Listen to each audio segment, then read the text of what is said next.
isa yan sa dahilan kung bakit ako nag-withdraw noon. Pero ngayon, kahit ano pang gawin nila sa survey, yung sinabi ko sa iyo kanina, walang atrasan ito. Itutuloy ko ito. Sapagkat ang paniwala ko, kahit hindi nila ako ilagay sa survey na yan, nasa puso ako lahat ng taong bumoboto na alam kong unti-unti nang nababago ang kanilang pananaw ngayon. Ano po damdamin nyo sa mga magkakapatid, magkakamag-anak na tumatakbo po sa Senado? Meron tayong 24 million families sa ating bansa. Nakikinikinita po ba niya ang aking ibig sabihin? 24 na senador lang ang dapat na tumayo sa Senado.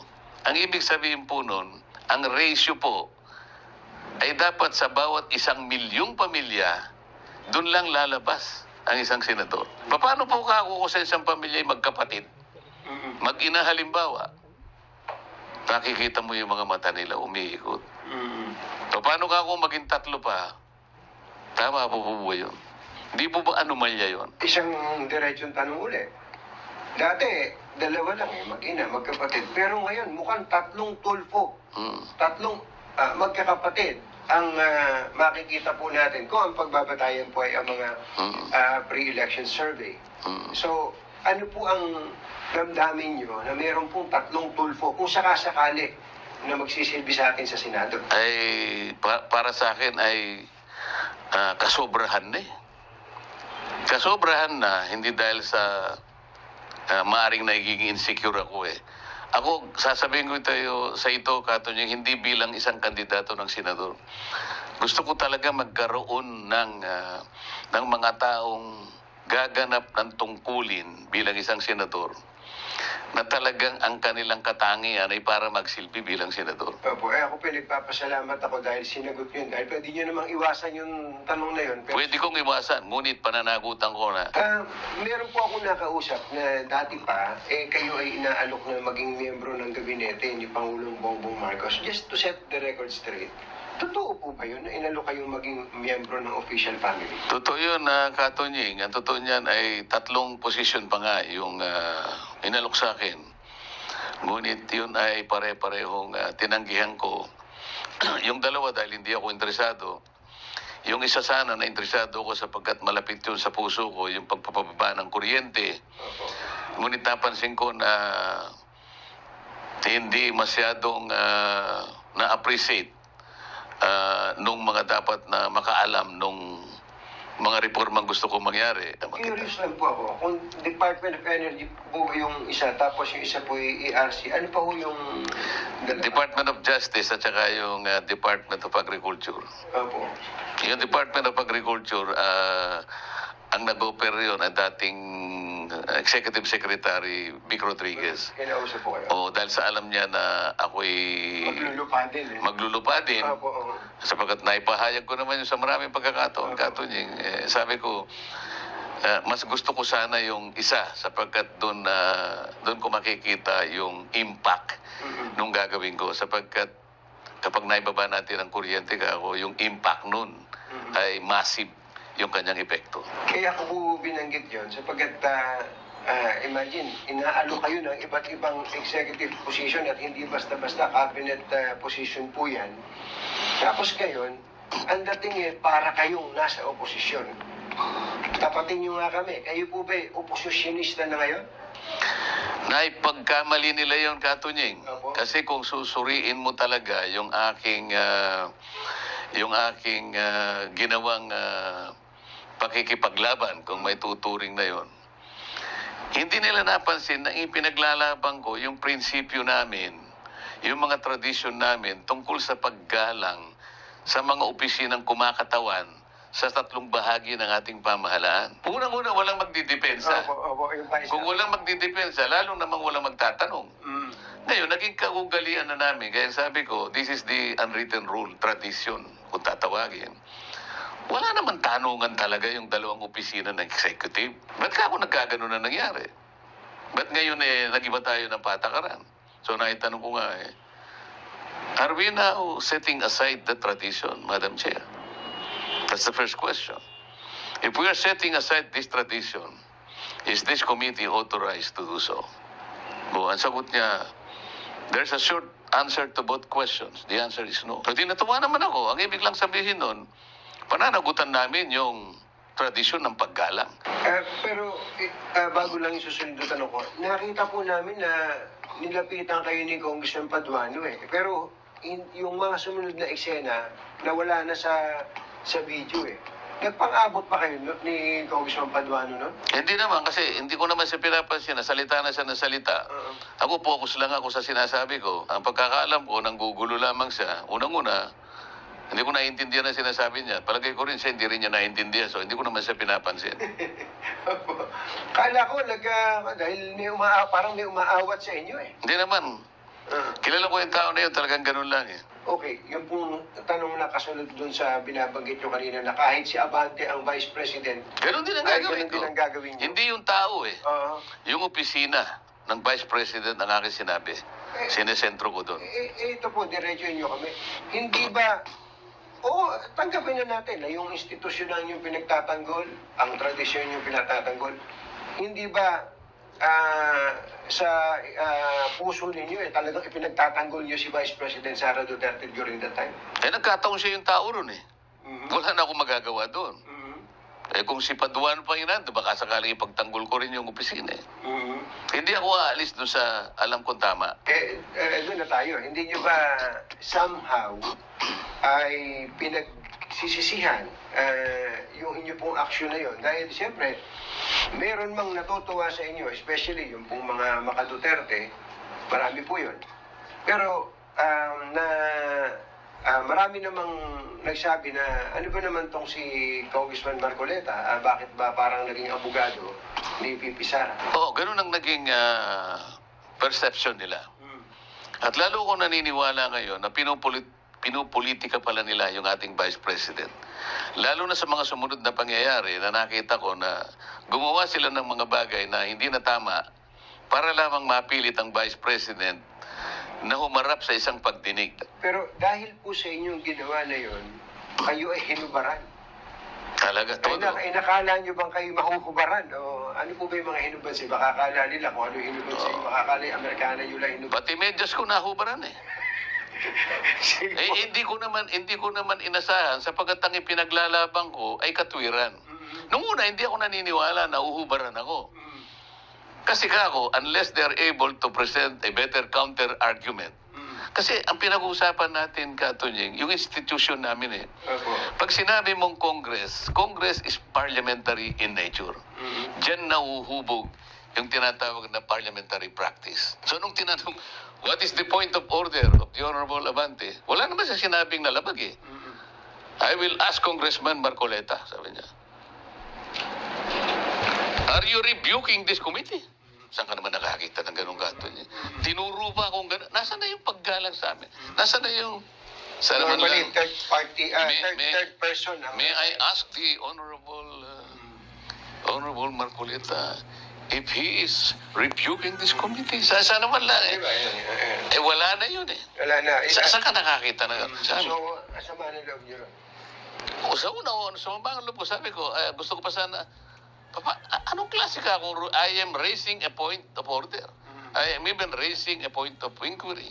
Alam mo, sinabi niya sa akin, Congressman Marcoleta, you cannot raise aspects of procedures because you are no longer a member. Sa kabuuan po, tama ba 5 committees ang inalis sa inyo? Sa naalala ko, 5 committees at saka isang membership sa committee. What does it tell us about the current leadership of the House of Representatives? Ang masasabi ko lang, kahit ako'y nalulungkot ka, Tonying, hindi ako makapaniwala kung bakit yung mga kasamahan ko, kahit napagsabihan mo sila, nung una, inasahan ko na maaaring nagkakamali lang sila, pwede ko pa silang pagsabihin kasi mga pagito yung iba eh. Kaya ganun ang aking ginawa na para ipaalala sa kanila. Pero ang nakikita ko ngayon ay very obvious na meron silang political agenda na talagang hiyain nila. Ay, sinesentro ko na, hihiyain nila ang Vice President. Sa tingin niyo ba ay makatutulong sa inyo na kayo po ay nakadikit sa mga Duterte ngayon? Whether it is it is just a perception o kaya ay katotohanan? Kaya nung ako'y mag-file ng COC Katunying, ang una kong sinabi, kinakailangan categorical na sabihin ko na ako'y naghain ng Certificate of Candidacy bilang isang independent senator. Ang sabi ko, ito ay katibayan ng kagustuhan ko na sa pamamagitan man lang nito ay maipakita ko na nagsusulong ako talaga sa matagal ng panahon. Ito yung pangarap ko na magkaisa tayo bilang isang bansa. Sa makatwid, hindi ko sinisisi ang Pangulong Marcos dito. Ang sinisisi ko dito ay yung leadership ng House of Representatives. Hindi naman makikialam ang Pangulo sapagkat alam niya, meron kaming separating wall. Ngunit sabi ko, tinitindigan ko ito. Kung ito'y pinaalam niyo sa kanya, dahil kilala ko ang ugali niya, hindi siya papayag. If given the opportunity, hihingin niyo ba ang suporta/endorsement ng Presidente? Kung magkakaroon ako ng pagkakataon na makita ko siya siguro, kahit na pabulong ay sasabihin ko sa kanya. Kahit na hindi na public. Kasi, kung maibulong ko sa kanya, Mr. President, baka naman... Kasi tinitingnan ko rin kung komportable siya sapagkat sa napakarami ng mga partidong kasangkot doon sa kanyang pinorma na senatorial slate. Baka naman ka ako maging discomfort sa kanya yung publicly ay ma-endorse niya ako. Naiintindihan ko naman yun, Katunyeng. Kaya yung pagiging independent ko, nasa sa kanila na kung gagawa sila ng initiative, kung paano nila ako susuportahan. Opo. Para po sa mga nanonood sa atin, disclosure lang, ako po ay kaanib sa Iglesia ni Cristo, si Kadante po dito ay kaanib din po sa Iglesia ni Cristo, at alam naman ng nakararami na as a general rule, siguro pwede po maaari nating sabihin yun, na kami po ay hindi naman pangkaraniwang iniinganyo na pumasok sa politika. Ito po, again, just to set the record straight, kayo po ba ay pinahintulutan ng pamamahala na iglesia na tumakbo sa pagkasenador? Yes, Katunyeng. Alam mo naman yon dahil sa ikaw ay matibay rin namang miyembro ng INC. Hindi tayo gagawa ng kahit anong hakbang sa ating buhay nang hindi tayo humihingi ng kaukulang pahintulot mula sa kanila. Yun ay unang-una doktrina natin. Pangalawa ay kahayagan ng paggalang natin sa kanila. So sa pangalawang pagkakataon ay pinayagan tayo, Katunyeng. Kaya eto na naman ako. Pero ngayon, sinabi ko nga sa'yo, wala nang atrasan. Nasabi niyo ba yan sa pamamahala na iglesia? Kasi parang naibilin nila sa kanilang mga pinagkakatiwalaan na ang pagpayag na yan parang, hindi naman direktang sinabi sa akin. Ngunit parang may haging ng ganun. O, pinayagan ka uli kahit na subliminal lang. Bahala ka na kanyang umintindi yan. Parang ang pagpayag na yan, mayroong kaukulang kondisyon na wala nang atrasan yan, Parang atrasan. Okay, mga huling tanong na lang po.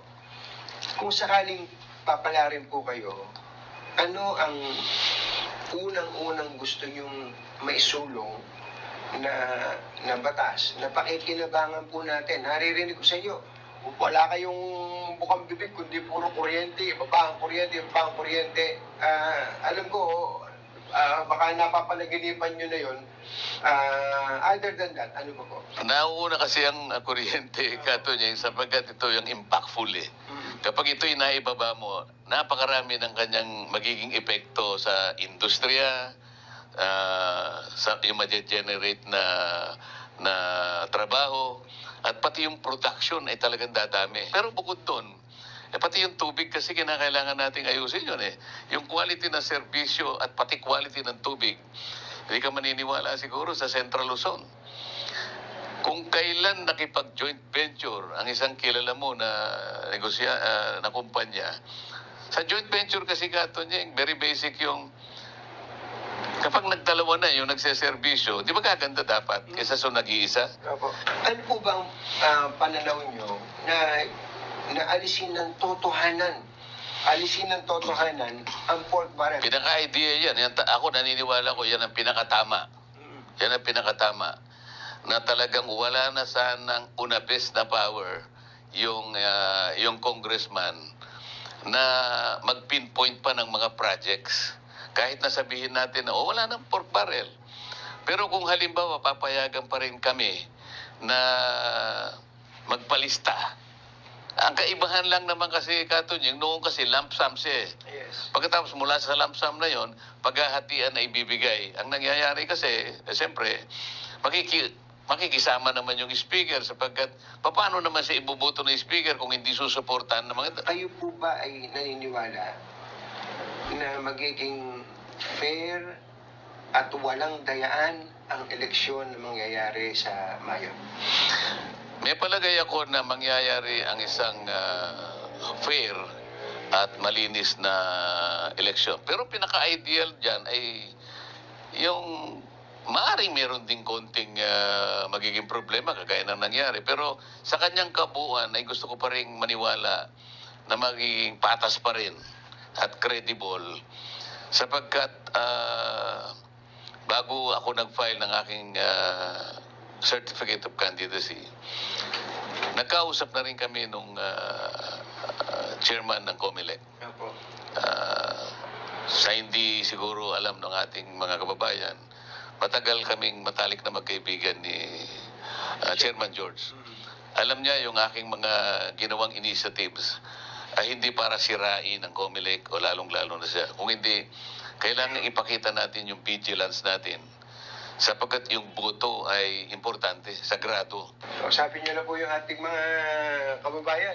Katante, kayo naman ang abrilata nitong ating bagong segment na to. Go ahead po. Sa lahat po ng ating mga kababayan, lalong-lalo na po yung umaasa sa isang matapat at makabuluhang paglilingkod sa ating bansa, ay nais ko po sanang ipailala sa inyo na kailangan po niyong tingnan mabuti sa mata ang lahat po ng kandidatong lalapit sa inyo sapagkat yung kontrata po ay nagsimula na. Bago po kayo pumirma sa pamagitan ng pagboto ay isipin po ninyo kung anong mabuti sa ating bansa, kung sino-sino po talaga ang mga taong mayroong katangian na babalik sa inyo para panagutan po nila ang isang sagradong kasunduan para po sa inyong kapakanan. Kayo po ang magbibigay sa kanila ng kapangyarihan na bumalik sa inyo. Huwag po inyong sasayangin ang pagkakataon na yun. Salamat po sa inyong lahat. Maraming salamat po. Magandang araw po sa inyo. Thank you po.